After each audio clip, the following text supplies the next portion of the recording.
down 78.39% off its highs.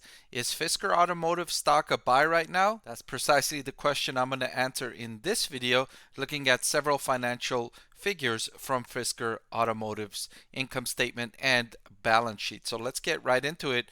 Starting with revenue, you could see Fisker really started to generate revenue finally at 528,000 in the most recent trailing 12 months. The company finally started delivering cars to the US, I want to say a month ago.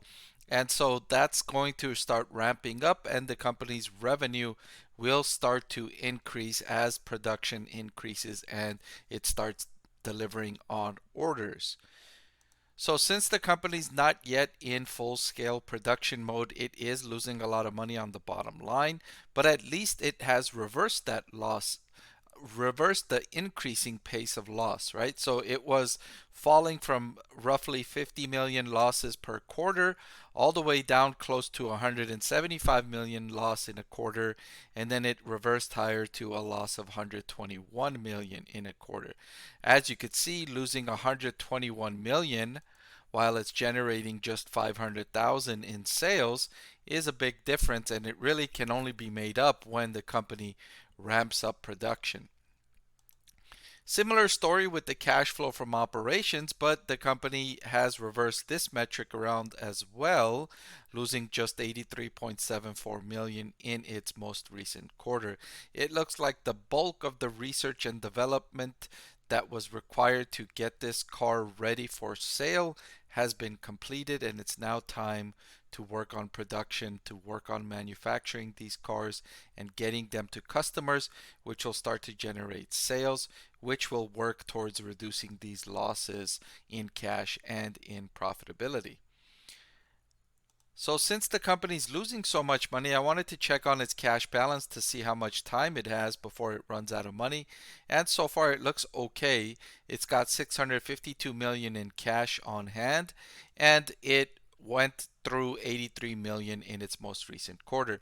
So at this pace, it's got at least a year, maybe even 2 years before it will run out of money, but the company should be ramped up in terms of production before then, before it reaches um, a moment where it will be close to run out of money, unless the pace of losses increases as well.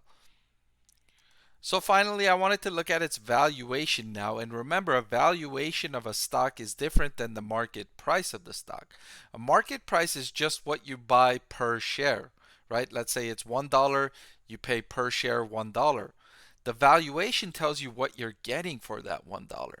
It's not unlike going to the supermarket where you can see several different boxes of cereal at different prices. One box of cereal might be $5, another one might be $2, but when you look at the contents, one box might be half the size of the other box. And so you might be getting more for your dollar when you look at the higher priced cereal box compared to the lower priced cereal box. And stocks are not unlike that. Sometimes the market price will be lower, but what you're getting is also much lower, and so the stock is still expensive when you're looking at it in terms of what you're getting for the price. That's why valuation and market price are different. Fisker, its valuation, the forward price to sales ratio, is down significantly off its highs as well, in addition to the stock price. So this is down to 0.576, down from over 3 it was selling for around January of 2022. However, despite its discounted valuation, I would still not recommend Fisker stock as a buy right now. I would say it would be more prudent to wait for at least one more quarter, perhaps even 2 or 4 more quarters, for the company to ramp up production and really demonstrate that it can ramp up production without getting into some hiccups and needing to pause and reverse course and have some kind of disaster, right? It still hasn't proven that yet. So I would like to see the company get further along in terms of sales and deliveries before I would recommend buying the stock.